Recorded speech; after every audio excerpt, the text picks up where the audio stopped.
So I wanted to talk a little bit about how emotions help seal in a belief system. Okay? So emotions are the key, right? We talk about this a lot during the weekend, right? So emotions are the power. That's what seals things in place, right? So it may be a trauma from our past, and it's the emotion that we chose to feel in that moment that seals that moment. And so many times when we're working with a client or with ourselves, the key is to get a hold of the emotion attached to the trauma, because once we release the emotion, we release the trauma. Now you see, belief systems are created, and I believe the energy or the battery that holds a belief system together is an emotion or emotions. Now here's the interesting thing about it.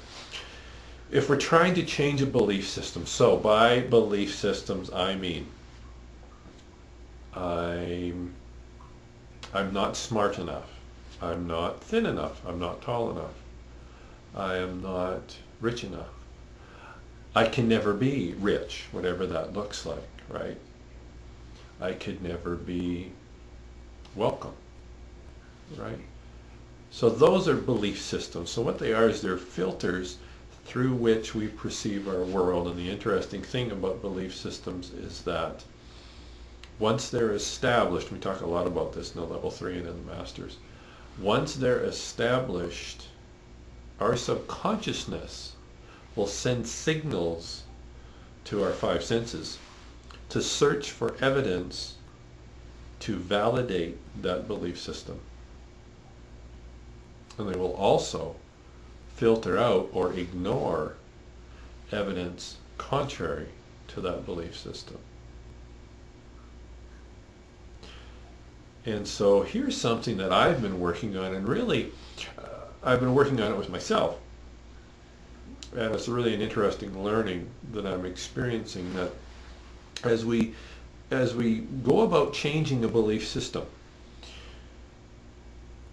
I have found that as we slip into that place, that meditative state, if you will, and you see, for me, and we actually talked about this at the meditation gathering on, it'll be last night, so that would be the one labeled March 25th, I guess it would be. We talked about what meditation is and about how meditation is a place. And you see, for me, meditation is that place where there is nothing but peace and stillness. And in that place, there isn't even emotions. Another phrase we can use for that place is the present moment. Right? The present moment. And the present moment is simply just being totally aware, being totally focused on right here and right now. So as we slip into that space and that place underneath the emotions, what that allows us to do is to be able to very effectively and very quickly change a belief system.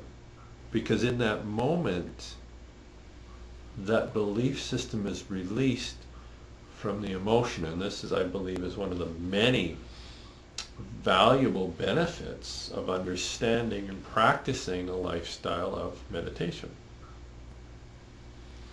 So as we're in that place where we're beneath emotions, what that does is releases that belief system so we can change it.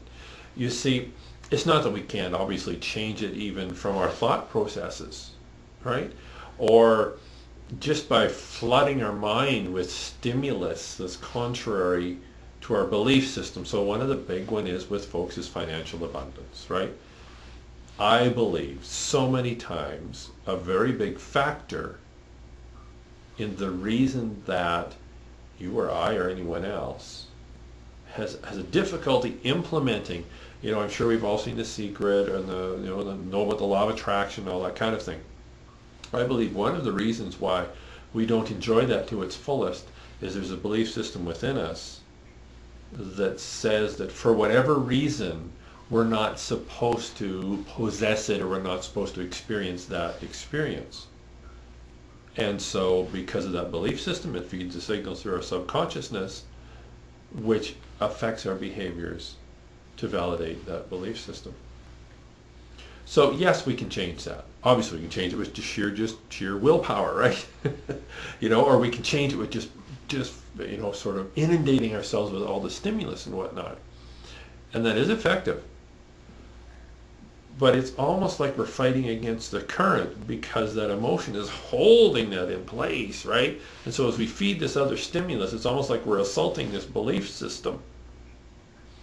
And while that's a piece of the puzzle, I believe as we understand this other piece of the puzzle, we can really supercharge all the other techniques that we're using. So as we look at that belief system, as I said, that says I am, for whatever reason, not supposed to experience this experience of abundance. So as we can get into that meditative state which is that place where we aren't experiencing in that moment any emotions, and then we can use whatever we may use. So maybe it's a positive affirmation or something like that. Maybe it's our vision board, right? A vision board is a board that we put different pictures on. Whatever tools and techniques we want to use. If we can bring ourselves into that meditative state and then start to introduce some of that stimulus, and it might just be for a moment, because we've released those emotions from that belief system. We're not even supposed to release them. We've just slipped underneath them, so they aren't sealing it in place. Now our subconsciousness, and that's where those belief systems reside, is much better positioned to receive that information and then to begin to reconfigure that belief system. This is one of the many, many benefits that I have found from meditation. And as you learn and you practice this state of being, what happens, you will be able to more effectively create that atmosphere or that environment for your clients. And remember, your clients don't have to always be somebody horizontal on the table, right? They can be the person sitting across from the coffee table with you, person, filling up your car, whatever it might be, an acquaintance at work. Once we learn how to slip into that easier, we help to create and send out that resonance, which helps to foster that experience in the person that we happen to be speaking with. And as we do that, that releases those belief systems, which greatly enhances the healing. Okay? So belief systems, emotions are that battery that hold that belief system, hold that configuration in place. The more we can slip underneath those emotions, meditation, present moment, a place of peace and stillness, the easier it is and the simpler it is, I guess, if you will, for us to be able to reconfigure those belief systems. And then here's kind of a step 2.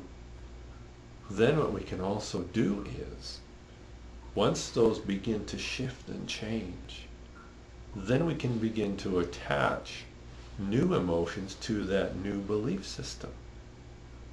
And so as we start to reconfigure that, what we can do is we can choose to feel joy, or we can do something that would cause us to feel joyful, right? So here's the thing. Get into that meditative state, right? Whatever that belief system is, begin to work with that, right? Whether you're giving yourself new stimulus or just sort of speaking to it, allowing it to change and shift, and then do something that attaches a pleasant or a positive, I kind of hate to use positive, negative, a pleasant emotion to that experience that you're having. That will begin to seal that new belief system in with very pleasant emotions. And of course our subconsciousness says, hey, this is good, I like this is pleasant, so I'm going to search for more opportunities to feel pleasant.